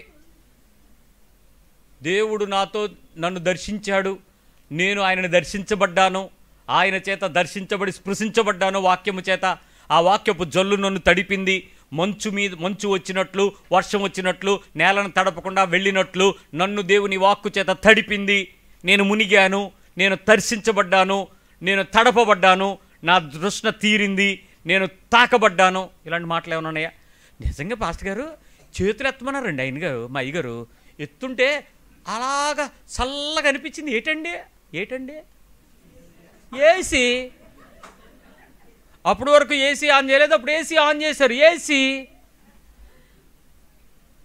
ఏంటి? చేతులు ఎత్తితే ఏమైంది? తప్పు నేను అంటలా, అక్కడ యేసుక్రీస్తు లేని పనిని యేసుక్రీస్తుగా భ్రమింప చేస్తున్న ప్రదేశంలో నువ్వు ఉండి అది దేవుని చేత దర్శించబడ్డం అనే భ్రమలో నడిపిస్తున్న ప్రదేశంలో కళ్ళు ఎక్కడ పోతున్నాయి, మనసు ఎక్కడ పోయింది నీది. ఆ పద్ధతి మీరు చేయటానికి కుదరదు. నీ దప్పికి ఎక్కడ తీరాలి? దేవుని మాట దగ్గర తీరాలి. అమ్మయ్య, ఈ రోజుకి నేను ఏదైతే అనుకుంటున్నానో అదే మాట్లాడాడు. వీళ్ళు దొంగలో, ఈ మాట మాట్లాడిన వాళ్ళందరూ దొంగలో, ఈ చెప్పేవాళ్ళందరూ గాలి కబుర్లు గాళ్ళు. వీళ్ళు నా చెవుల దగ్గరికి వచ్చేట దేవుడు నేను ఏదనుకుని వచ్చారు అదే మాట్లాడేశాడు. మరుసటి రోజు వాళ్ళ మొక్కలు చూడండి అలా ఉంటాయేమో. దేవుని మాట మాట్లాడితే విరిగిపోతుంది. అడవి మేకలు ఈనుతాయి, లెబనోను వృక్షాలు వంగుతాయి, ఆకాశములో పైకి లేచిపోయినటువంటి ఆ వృక్షాలు విరిగిపోతాయి దేవుని మాటకి. నా బ్రతుకు మారిపోద్ది. ఈ రోజుకి దేవుడు మాట్లాడేస్తాడు, రేపు మళ్ళీ ఏం మార్పు ఉండదండి. ఆ మనిషి అలాగే ఉంటుందండి, అలాగే ఉంటాడండి. వీళ్ళకి ఎక్కడ దేవుడు మాట్లాడేస్తాడో నాకు అర్థం కాదు. వీళ్ళు డైలాగులు అబద్ధాలే. మోసగత్తే మోసగాడా, ఎన్నాళ్ళయ్యా నువ్వు ఇలాంటి అడ్డదారులు భక్తిని చేస్తావు? ఎన్నాళ్ళు ఎవడు మోసం చేస్తావు నువ్వు? దేవుడు నాతో మాట్లాడాడు, ఇదిగో నా బ్రతుకు ఇలా మారిందని ప్రజలు చెప్పాలి నీ గురించి. ఏదో సాక్ష్యం. రెండో మాట చెప్తాను. యోహాను సువార్త 10వ అధ్యాయము 10వ వచనం. 10 చదవండి. యోహాను 10:10. దొంగతనమును హత్యను నాశనమును చేయుటకు వచ్చును గాని మరి దేనికి రాడు. గొర్రెలకు జీవము కలుగుటకును అది సమృద్ధిగా కలుగుటకును నేను వచ్చితనని మీతో నిశ్చయముగా చెప్పుచున్నాను. ఏం కలుగు చేయడానికి వచ్చాడు ఆయన? జీవము కలుగు, సమృద్ధిగా కలుగు జీవము, జీవము కలిగించడానికి వచ్చాడు. ఏమండి, మీకు ఆ జీవము దొరికితే లేమేమైనా ఉంటుందా? కరువు ఏమైనా ఉంటుందా? భయం ఏమైనా ఉంటుందా? అభద్రత ఏమైనా ఉంటుందా? చింత ఏమైనా ఉంటుందా? దుఃఖం ఏమైనా ఉంటుందా? ఏడుపు ఏమైనా ఉంటుందా? బాధ ఏమైనా ఉంటుందా? లోకంలో మీరే చెప్పే ఏ రకమైనటువంటి వేదన కానీ ఏదైనా ఉంటుందా? అసలు జీవం అంటే సమృద్ధిగా ఉంటే ఉంటుందా? చెప్పండి. ఉండదు. మీ పక్క వాళ్ళని అడగండి, నీకు కూడా లేదు కదా అని అడగండి. ఏ భయము, బాధ, చింత, వేదన, దుఃఖం, పలకని ఏమి లేవు కదా, అంత హ్యాపీ కదా. సమృద్ధి జీవం ఉందా మీకు అని అడగండి. అప్పు లేనోడు ఎవడండి? జబ్బు, నొప్పి, కష్టం, బాధ లేనోడు ఎవడక్కడ? అంటే మరి మీకు సమృద్ధి జీవం లేదా? ఏముంది? జీవం ఉంది. ఏమి లేదు? దప్పిక తీర్చుకున్నవాడు సమృద్ధి జీవం దగ్గరికి వస్తాడు. Still there is something lakh. నాకు ఇంకా ఏదో తక్కువ ఉంది, ఇంకా ఏదో అవ్వలేదు, ఇంకా ఏదో కావాలి, ఇంకా ఏదో పొందలేదు, ఇంకా ఏదో జరగలేదు, ఇంకా నేను అనుకున్నట్లు అవ్వట్లేదు, ఇంకా అది ఎందుకు లేదు, ఇంకా అది ఏంటి రాలేదు. నా భక్తి లోపమా? అసలు భక్తి లోపమా అన్న ప్రశ్న ఎందుకు వచ్చింది? దేవుడు లోపమా? దేవుడు లోపము కాదు, నా భక్తి లోపమా కాదు. మరి ఏంటి నీ లోపం? అది ఆయన ఇష్టమైనప్పుడు ఇస్తాడనే నమ్మకం నాకు లేకపోవడం లోపం. ఆయన మీద నాకు లేదు, నాకు ఆశీర్వాదం మీద ఉంది. Short cut. సమృద్ధిని అనుభవించని నీ భక్తి, నీ సంతుష్టి లేని నీ భక్తి, నీ ముఖం చూసి చెప్పొచ్చు నువ్వు ఎంత ఆనందంగా దేవుని దగ్గర ఉన్నావు. దేవుడు నాతో మాట్లాడినప్పుడు నా మనసు ఏం మారిందో, నా క్రియ ఏం మారిందో, అప్పుడు నా ఇంటి వారు నన్ను చూసి ఏం మార్చుకున్నారు, ఎలాంటి పరిస్థితుల్లో నా బ్రతుకుందో, నా చుట్టుపక్కల వారు ఎలాంటి సాక్ష్యం కలిగారు, ఎంత కష్టపడినా నువ్వు ఎలా ఉండగలుగుతున్నావు అంటే దేవుడు మాటను బట్టి అని చెప్పగలగాలి. ఏం చేశాడా దేవుడు అన్నట్టుంది. రైట్? ఒకసారి వద్దాం. దేవుని దగ్గర ఎప్పుడూ కూడా షార్ట్ కట్ లేదని మీతో చెప్పినప్పుడు మీరు నమ్మలేదు. దేవుడు ఎప్పుడు కూడా అతి త్వరగా, శీఘ్రంగా, తక్షణమే, వెంటనే, ఇప్పుడే ఇలాంటి పదాలు వాడడం. మీ పాస్టర్లు ఏమైనా ఆమెను ప్రార్థన చేసే పాస్టర్లు ఇప్పుడే, తక్షణమే, తీరునుగా కానంటే మీరు నమ్మకండి. అలాగని మీరు ఏకీభవించకపోతే రాదేమో అని కూడా మీరు ఆమెను అనకండి. అది అపనమ్మకమే. వెంటనే ఇప్పుడు 1,00,000 రూపాయల అప్పు తీర్చునుగాక అన్నారు అనుకోండి, మీరు అందరూ ఆమెను నడిచారు అనుకోండి, ఎవడికి తీరింది? మీకు తెలుసా? మొదటి నెల మొదటి వారం అయితే పాస్టర్ అప్పు తీరిపోద్ది. ఫస్ట్ వీక్ కానుకలు అప్పులు తీర్చేస్తుంది. అదే ఈఎంఐలు కట్టేస్తాడు ఆయన. మీకు పెరిగిపోద్ది ప్రాబ్లం. మీకు ఆమెంతో సుఖమేటు. ఇప్పుడు నేను అన్నదన్నాను కాబట్టి మీరు అనకపోతే, ఏకీభవించలేదు కాబట్టి నీకు జరగలేదని అంటారేమో, అప్పుడు మీకే నష్టం. అన్నారనుకో, అది అడ్డదారి కదా, ఎలాగొస్తుంది? ఆయనకి మీది కదా. నేను అవన్నీ మేము మాట్లాడకూడదు. అబ్రహాం ఎన్ని సంవత్సరాలు వెయిట్ చేశాడు? యోసేపు ఎన్ని సంవత్సరాలు వెయిట్ చేశాడు? ఇజ్రాయెల్ ప్రజలు ఎన్ని సంవత్సరాలు వెయిట్ చేశారు? దానియేలు ఎన్ని రోజులు వెయిట్ చేశాడు? ఎలీషా 3.5 సంవత్సరాలు ఎందుకు వెయిట్ చేశాడు? మరి యేసు ప్రభు 30 ఏళ్ల పాటు ఎందుకు సైలెంట్గా ఉన్నాడు? యోసేపు ఎందుకు 30 ఏళ్ళు వెయిట్ చేశాడు? వాళ్ళకి దగ్గరదారులు లేవు కదూ, మిల్కీ సెదక్ లాంటి వాడు దొరకలేదు కదూ. ఒకళ్ళు దొరుకుంటే వీళ్ళు ఏం చేసేవాళ్ళు చెప్పరే? సంపాదించిన దానిలో 10% ఇచ్చేసి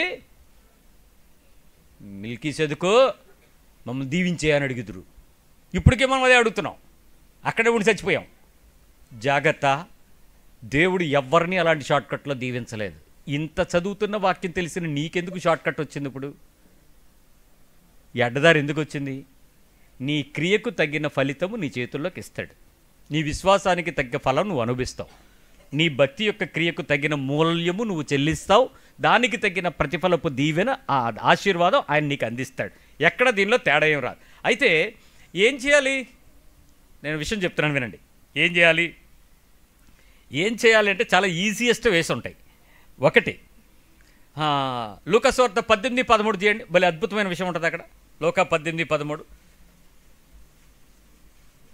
18వ అధ్యాయము 13వ వచనం లూకా సువార్త. అయితే సుంకరి దూరముగా నిలుచుండి ఆకాశము వైపు కన్నులెత్తుటకైనను ధైర్యము చాలక రొమ్ము కొట్టుకొనుచు, దేవా పాపినైన నన్ను కరుణించుమని పలికెను. ఇంకేమన్నా ప్రార్థన ఉంది అక్కడ?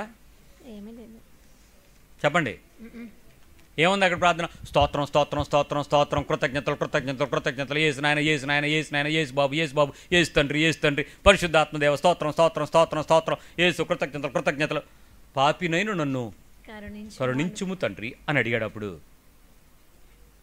నేను ఇప్పుడు నీకు 4 విషయాలు చెప్తా. 4 ప్రార్థనలు సరిగ్గా వినండి, మీకు ఏమర్థమైందో చెప్పండి. మొదటిది ఇది. రెండవ ప్రార్థన మత్తయి సువార్త 20:31, 20:31, 20:31 త్వరగా. మ్యాథ్యూ 20:31.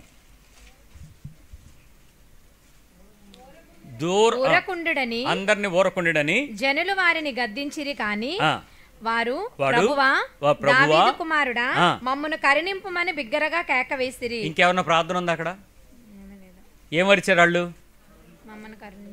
దావీదు కుమారుడా మమ్మను కరుణించు.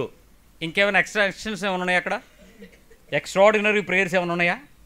ఇందాక ప్రార్థన ఏంటి? కన్నులెత్తుటకు సైతము ధైర్యం చాలక వాడు ఏమని అడిగాడు? పాపిని నన్ను అని. అయిపోయిందా ప్రార్థన? ఇంకేమన్నా? స్తోత్రాలు లేవు, కృతజ్ఞతలు లేవు, ఇంకేవో చెప్పినవి లేవు. ఆడ ఒకటి అడిగాడు, అయిపోయింది. ఇప్పుడు రెండో ప్రార్థన విన్నారు. ఏమడిగాడు? దావీదు కుమారుడా మమ్మల్ని కరుణించన్నాడు. లూకా సువార్త 23:39 నుంచి 43 మధ్యలో మొత్తం చదవదు, కానీ మీకు విషయం చెప్తాను. దొంగోడు ఉన్నాడు ఎక్కడ? పక్కన. ఏమని రెండోడు ఏమన్నాడు? నన్ను నీ రాజ్యములో నన్ను. ప్రభు ఏమన్నాడు? నీవు నాతో కూడా. ఈడి ప్రార్థనకు సమాధానం వచ్చిందా లేదా? ఇందాక నేను చెప్పిన 3 ప్రార్థనలకు సమాధానాలు వచ్చినాయా లేవా? ఫస్ట్ ప్రార్థనకు వచ్చింది, రెండో ప్రార్థనకు వచ్చింది, మూడో ప్రార్థనకు వచ్చింది. 3 ప్రార్థనలో బాగా సాగదీసి చేశారా? ఉపవాసం ఉండి చేశారా? కన్నీటి పెట్టి చేశారా? చర్చికి వెళ్ళి ప్రార్థన చేశారా? ఆల్ నైట్ చేశారా? లేకపోతే చైన్ ప్రార్థన చేశారా? ఏం చేశారు వీళ్ళు? ఆగండి, ఇంకోటి చెప్తాను. అపోస్తుల కార్యాలు 7వ అధ్యాయంలో స్టెఫెన్ చేశాడు 59:60. అపోస్తులు 7:59-60. ప్రభువును గూర్చి మొరపెట్టుచు, యేసు ప్రభువా నా ఆత్మను చేర్చుకొనమని స్టెఫెను పలుకుచుండగా వారు అతన్ని రాళ్లతో కొట్టిరి. అయిపోయింది. ఏం ప్రార్థన చేశాడు? నా ఆత్మను. అక్కడ జరుగుతున్నది ఏంటి? కష్టమా, శ్రమ, దీవెన? శ్రమలో ఏం చేశాడు? ఇప్పుడు అతని ముఖము దేవదూత వలె మారింది. అతడు మాట్లాడుతుండగా ప్రజలు విన్నారు. అద్భుతమైన రక్షణ కార్యం జరిగింది. ఆ రాళ్ళు వేస్తున్న వాళ్ళు యేసు నామములో ఆపండి అనలేకపోయాడే? అన్నాడా? ఏమన్నాడు? తండ్రి నా ఆత్మ. ఇప్పుడు మీతో చెప్పినటువంటి ఈ 4 ప్రేయర్స్ మీరు ఆలోచిస్తే ఒకదాని తర్వాత ఒకటి మీరు విన్నప్పుడు లెంత్ లేదు, ఇంటెన్సిటీ ఉంది. వీళ్ళు అడ్డదారులు వెతుక్కోవచ్చు. వీళ్ళు షార్ట్ కట్స్లో ఇంకొక రకంగా దేవుని దగ్గరలో ఉన్నారు కాబట్టి వాళ్ళు ఇంకేదో చేయొచ్చు. కానీ అక్కడ ఏమీ జరగలేదండి. మనం చేసే తప్పిదాన్ని సరిచేసుకోవడానికి నేను మీకు ఉదాహరణలు చెప్తున్నాను. నువ్వు ఎంతసేపు పెరుగులాడుతున్నావు, ఎంత దీర్ఘం చేసావు, ఎంత ఎక్కువ మొరపెట్టావు, ఎంత సీదావు కాదు, ఎంత యేసుతో నమ్మకాన్ని పెంచుకున్న ప్రార్థన పెరిగిందన్నది ఇంపార్టెంట్. ఇప్పుడు మీకు కరెంటు షాక్ కొట్టి కరెంటు పెడతాను చెప్పండి. నేను ఇందాకే ఫేస్బుక్లో నాకు సిస్టర్ గారు పంపించి, అన్న ప్రార్థన చేయండి, నేను ఈ మీటింగ్కి వెళ్తున్నానని పెట్టింది. దానిలో ఏముందో తెలుసా? ఎబ్బేజు ప్రార్థన అని ఉంది. ఆవిడ వాక్యం చెప్పడానికి వెళ్తుంది ఎబ్బేజు ప్రార్థన గురించి. ఎబ్బేజు ప్రార్థన న్యాయాధిపతుల దగ్గర మీరు చదువుతారు. ఆ ఎబ్బేజు ఏం చేశాడు? ఆ ప్రార్థన,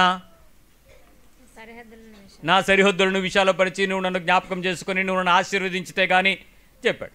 యెహోవా అతడు చేసిన దానికి అంతకు దయచేసి అని ఉంది. ఇప్పుడు వీళ్ళు ఏం చేయాలనుకుంటున్నారు? ఇప్పుడు ఎబ్బేజులాగా ప్రార్థన చెయ్యాలనుకుంటున్నారు. ఎస్తేరు ప్రార్థనలో కొంతమందికి తెలుసు కదా. ఎస్తేరు ప్రార్థనలో గుంపుల్లో లేరా మీరు? ఇంకా ఎస్తేరులు జాయిన్ అవ్వలేదు. ఇంకా జీసస్ కాల్స్లో జాయిన్ అవ్వండి, వాళ్ళు చేరుతారు మిమ్మల్ని. ఎస్తేరు ప్రార్థనలు, రూతు ప్రార్థనలు దూరుస్తారు దేనిలో దానిలో. గుంపుల్లోకి వెళ్ళిపోయి ప్రార్థన చేయండి. ఇక్కడ మీరు చెప్పేటువంటి ప్రార్థనలో హన్నా ప్రార్థన, యబ్బేజు ప్రార్థన, యెహోషాపాతు చేసిన ప్రార్థన, ఆశా చేసిన ప్రార్థన, ఇలాంటి ప్రార్థనలు చాలామందికి మనకు కంటత వాక్యాలు వచ్చు. వాళ్ళు చేసిన ప్రార్థన చేస్తున్నారా? వాళ్ళు చేసినట్లు చేస్తున్నారా? నా మాట అర్థమైందా? ఇప్పుడు నువ్వు హన్నాలాగా పిల్లలు లేకపోతే మొర్రపెట్టినప్పుడు హన్నాలాగా ప్రార్థన చేస్తున్నావా? హన్నా లాంటి ఆలోచనతో ప్రార్థన, దేవుని మీద నమ్మకం కలిగి చేస్తున్నావా? హన్నాకి ఇచ్చాడు కాబట్టి నీకు కూడా గ్రాంటెడ్ అని చెప్పి ఆ పదాలు వాడుతున్నావా? యబ్బేజు స్థితిలోకి, యబ్బేజు అనే పేరు మాటకు అర్థం ఏంటో తెలుసు, ఏడుపు కొట్టుడని. మరి నీకు ఏడుపు కొట్టు అనుభవం లేదు, నువ్వు యబ్బేజు ప్రార్థన చేస్తావా? అది దేవుడు నీకు ఇచ్చేయాలా? ఎవడండి మోసపోతుంది ఇక్కడ మీరు చెప్పాల్సిన అంశాలు ఏంటంటే, మీరు చేస్తున్నటువంటి ప్రార్థనలు కాపీ పేస్ట్ చేస్తే దేవుడు కార్యాలు చేసే షార్ట్కట్ దేవుడు కాదు నీ దేవుడు. దానికి టైం వేస్ట్ చేయకండి.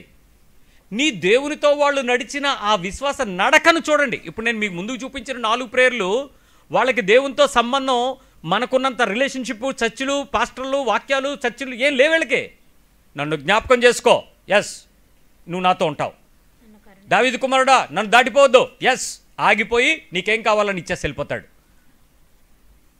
అక్కడ ఆ ప్రార్థనల్లో ఏ విషయాల్లో కూడా ఎక్స్టెన్షన్స్ లేవు, పెద్ద రిమార్కబుల్ సిచ్యువేషన్స్ లేవు, బట్ ప్రేయర్ వాజ్ ఆన్సర్డ్.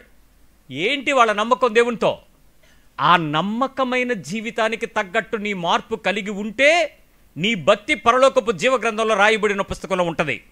అడ్డదారులు వెతుక్కుని తప్పుడు దారిలోకి వెళ్ళి ఏదో ఒక రకంగా దేవుడి దగ్గర గుంజుకుందామని ప్రార్థనలు కలిగి ఉంటే నీ భక్తి ఎప్పటికీ కూడా దైవికమైన ఆశీర్వాదాలు తెచ్చుకోదు.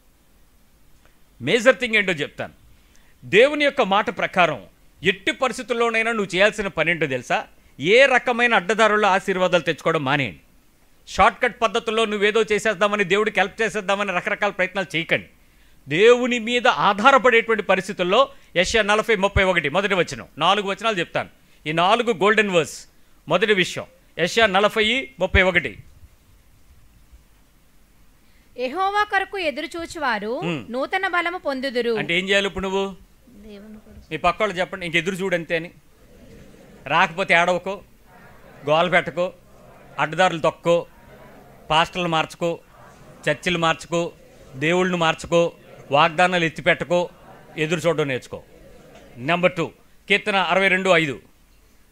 నా ప్రాణమా దేవుని నమ్ముకొని మౌనముగా ఉండుము. ఏం చేయాలి? దేవుని నమ్ముకొని మౌనముగా ఉండుము. ఏం చేయాలి? పాస్టర్ గారికి చెప్పి ప్రార్థన చేయించుకోవాలా?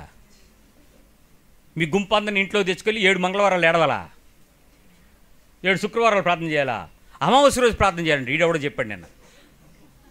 ఇంకొక ఆవిడ చెప్తుంది, ఆ దేవుడు చెప్పాడట గ్రహణం రోజు ఇంట్లో ప్రేయర్ పెట్టమన్నాడంట. గ్రహణం రోజు ఏమంటే నీ ఇంటికి పట్టిన గ్రహణంలాగా వెళ్ళిపోద్దట. చేతబడి ఏంటి? మనుషులు అడ్డదారులు ఏంటి? దేవుని మాట కాదది. ఏం చేయాలి? ఆయన నమ్ముకుని నీ ప్రాణం ఎలా ఉండాలి? మౌనముగా ఉంటే ఏమవుద్ది? ఆయన వలననే నాకు నిరీక్షణ కలుగుచున్నది. నీకు పోషకునకు ఆధారం ఎవడుప్పుడు? ఆయనే. నీకు ఇక లోకం, మనుషులు, చర్చికి వెళ్ళొద్దని నేను చెప్పట్లా, పాస్టర్ గారు నమ్మొద్దని నేను చెప్పట్లా, ఆయన చెప్పిన బోధన వినొద్దని చెప్పట్లా. నువ్వు అడ్డదారుల్లో వాళ్ళ ద్వారా యేసుప్రభు వస్తున్నాడని పనిచేస్తున్నాడంటే వాళ్ళ నమ్మకం చెప్తున్నాను. ఇప్పటికైనా నీ విశ్వాసాన్ని కరెక్ట్ ఏ సవాలు చూసుకో. 3 సామెతలు 3:5. ఇది మనందరికి చిన్నప్పటి నుంచే కంటత వాక్యం. ప్రోబ్స్ 3:5. నీ స్వబుద్ధిని ఆధారము చేసుకొనుక నీ పూర్ణ హృదయముతో యెహోవా యందు నమ్మకం ఉంచుము. ఎవరి మీద ఇప్పుడు నడిపింపు, డైరెక్షన్ అంతా ఎవరి దగ్గర తెచ్చుకోవాలి? ఇప్పుడు మామూలు హృదయమా, పూర్ణ హృదయమా? ఇంకెవరి దగ్గరికి వెళ్ళడం మా అది తెలుసుకోవాలంటే బైబిల్ దగ్గరికి రా, వాక్యం చదవడం నేర్చుకో, క్రమంగా చదువు, రెగ్యులర్గా చదువు, మానక చదువు, అర్థమైన అర్థమైపోయిన చదువు, రోజు చదువు. ఎప్పుడైతే నువ్వు దేవునితో సంబంధం, దేవుని మాటతో సంబంధం కలిగి ఉంటావో నీకు నడిపింపు వస్తుంది, ఏం చేయాలో ఏం చేయకూడదో తెలుస్తుంది, డైరెక్షన్ వస్తుంది. సో నీ సొంత బుద్ధిని, నీ చదువు కానీ, నీ తెలివితేటలు కానీ, ఇంటర్నెట్ కానీ, ఏఐ కానీ, అదేంటి చాట్ జీపీటీ కానీ ఇలాంటి వాటిని అడక్కం. ఎవడో చెప్తున్నాడు చాట్ జీపీటీని చేసి నేను లక్షాధికారిని అయ్యాను, ఆడి మెంట్లోడాడు, ఆడేం లక్షాధికారి అవ్వాలి, అది అడ్వర్టైజ్మెంట్. మీరు అనవసరంగా సబ్స్క్రిప్షన్ పోతాయి. మీరు దేవుని దగ్గరికి వచ్చి మీరు మౌనంగా ఉండండి, మీ సొంత చిత్తం చేయకండి. అయిపోండి. Last Hebrew 10:36. మీరు దేవుని చిత్తమును నెరవేర్చిన వారై వాగ్దానము పొందు నిమిత్తము మీకు ఓరిమి అవసరమై ఉన్నది. ఏం కావాలి చెప్పండి వాళ్ళకి, ఓరిమి మీ పక్కవాళ్ళకి చెప్పండి. నేను మళ్ళీ మొదటి నుంచి చెప్తున్నాను, దేవుని కొరకు ఓపిక ఎదురు చూడు. చెప్పండి మీ పక్కవాళ్ళకి. దేవుని కొరకు ఓపికగా ఎదురు చూడు. ఆయన నీకు పోషించగలడని ఆయనను నమ్ము. ఆయన నీకు పోషించగలడని మౌనంగా ఉండు. మౌనంగా ఉండు. నీ సొంత బుద్ధిని ఆధారం చేసుకోకు. నీ స్వంత బుద్ధిని ఆయన నీకు నడిపింపిస్తాడని నమ్ము. ఆయన నీకు నడిపింపిస్తాడు. ఆయన చిత్తము వాగ్దానం నెరవేరుతుంది, ఓపిక పట్టు. ఆయన చిత్తము వాగ్దానము నెరవేరుతుంది. ఈ 4 నీకు తెలియకుండా నువ్వు భక్తి చేసేసి ఎక్కడి నుంచి ఏం తెచ్చేద్దాం అనుకుంటున్నావండి? దేవుని సేవలోకి వచ్చినప్పుడు మాకింత జ్ఞానం కూడా లేదు, కానీ మేము అడ్డదారులు తొక్కల. దేవుని వాక్యాన్ని చెప్పడం నేర్చుకోవడం మొదలుపెట్టినప్పుడు నాకు పితరులు ఎవరు నాకు నేర్పించే వాళ్ళు లేరు. దేవుడు వద్దన్నాడు, నేను చెప్తాను నేర్చుకో అన్నాడు. ఆ రోజు నుంచి ఈ రోజు వరకు ఎక్కడి నుంచైనా వెళ్ళి తెచ్చుకుందామనే అడ్డదారులు వెతకల, ఏ మనుషుల విశ్వాసాన్ని వెంబడించలా, ఏ మనుషుల చేతుల దీవెనలు పొందుదామని ప్రయత్నం చేయలా. ప్రభు వైపు చూసి ప్రభు కొరకు నిలబడి ప్రభు మీద కేవలం ప్రభువుతోనే బతికి ఆ మాటలు పట్టుకుని నిలబడి ఓపిక పట్టి 17 సంవత్సరాల తరువాత దేవునితో ఏదైనా ఒకటి పొందితే ఎలా ఉంటుందో అన్నది అనుభవించాం. ఆఖరికి ఒక మాట చెప్తాను. ఒక్కొక్కరు చెప్తూ ఉంటే అప్పటికి మేము ఆరాధన కొరకు ప్రార్థన చేస్తుంటేనండి ఆ అయ్యగారు ఈ మా ఇల్లు తీసుకో అన్నాడండి. నాకు అసలు ఆశ్చర్యం, ఇలాంటి ఎలా జరుగుతాయి? అసలు ఇల్లు ఇచ్చేస్తాడా? చచ్చిపెట్టుకోవడానికి ఇల్లు ఇచ్చేస్తారా? ఏంటండి బాబు అలా ఇచ్చారండి బాబు ఇళ్ళ? నాకు ఇంకా చాలా విశ్వాసం, ఉద్యోగం విడిచిపెట్టి వచ్చాను, పెళ్లి మానేశాను, చుట్టాలు బంధువులను వదిలేశాను, స్నేహితులను వదిలేశాను, దేశం వదిలేసి పొమ్మంటే పోయాను. మరి నాకెవడు ఏటెవరు బాబా అని నాకు అనిపించేది ఒకసారి. ఈ సాక్ష్యాలు ఏంటంటే నేను చెప్తున్నాను ఏంటి అన్నాడు. మళ్ళీ అప్పటికే నాకు తెలుసు ఈ మనుషుల చేతుల్లో తీసుకుంటే వాడు ఎప్పుడైనా ఈ ఇల్లు పేరు ఎవరి మీద ఉందంటే ఏం చెప్పాలా? అలా ఆవిడ వాడు కొడుకు ఉంటాడు, ఎందుకు మళ్ళీ నాకు ఆ వారసత్వం, వద్దులే ప్రభు నీ ఇష్టం కాదులే నాకు అని మళ్ళీ కాముగా ఉండేవాడిని. పాకేమో పైన వర్షం గారిపోతుంటే బకెట్ జరుపుకోవడం, కొండలెట్టుకోవడం, చిప్పలెట్టుకోవడం, ఎన్ని తిప్పలు పడినా ఏ రోజు బాధ అనిపించలేదు, దుఃఖం అనిపించలేదు, కష్టం అనిపించలేదు. ప్రయాణంలో బాత్రూముల దగ్గర కూర్చుని వెళ్ళాల్సి వచ్చినా ఎందుకు ఇలా ప్రయాణం అని ఎప్పుడు బాధపడలేదు. వేసవికాలం దుప్పటి తడుక్కుని మొహం మీద వేసుకుని 2 స్టేషన్లు దిగి మళ్ళీ తడుపుకోవడం, మొహం మీద వేసుకోవడం. మధ్యాహ్నం ప్రయాణం అటు నుంచి వస్తుండే ఏ రోజు అలిసిపోలేదు, చెమట పడుతుంది, అయ్యో గాలి ఇట్లేదు, ఏసీ కంపార్ట్మెంట్ ఎక్కలేదు, ఏడుపు రాలేదు, ఏంటో తెలీదు. అదొక మైకంలో సేవ చేస్తాం, ఆ దేవుని మనస్సుతో సేవ చేస్తాం, ఏ పరిస్థితికి చూడకుండా చేస్తాం. ఎందుకో తెలుసా? అడ్డదారుల్లో దీవులు చేయటం మాకు నేర్పలా దేవుడు. అందుకే ఈరోజు ముఖాలను కానీ చేతులను కానీ చూడకుండా రోషం కలిగి దేవుని వైపు కన్నులెత్తి చేతులెత్తి బ్రతకడం నేర్పించి బోధించగలుగుతున్నాం. పిల్లరా, ఆశగా ఉండండి, అడ్డదారులు తొక్కకండి. తప్పుడు దారిలో దీవెనలు ఆశీర్వాదాలు రావు. ఒకవేళ వచ్చినది శాశ్వత కాలం కాదు, అది నీ తరానికి అది దీవెనకరంగా మారవు. నువ్వు పొందుతావు, కానీ నువ్వు అనుభవించేది నీ పిల్లలు సంతోషంగా అనుభవించలేరు. కానీ శ్రమ నడవండి, వేదన పడి బిడ్డల్ని కనండి, కడుపును అడ్డంగా కోసుకుని కాదు, కానీ దాన్ని ఖచ్చితంగా దాని అనుభవాన్ని మమకారంతో నీ బిడ్డను పెంచి తీరుతావు. అంటే సి సెక్షన్లో కనమని కాదు, అడ్డదారిలో కొనద్దని అది.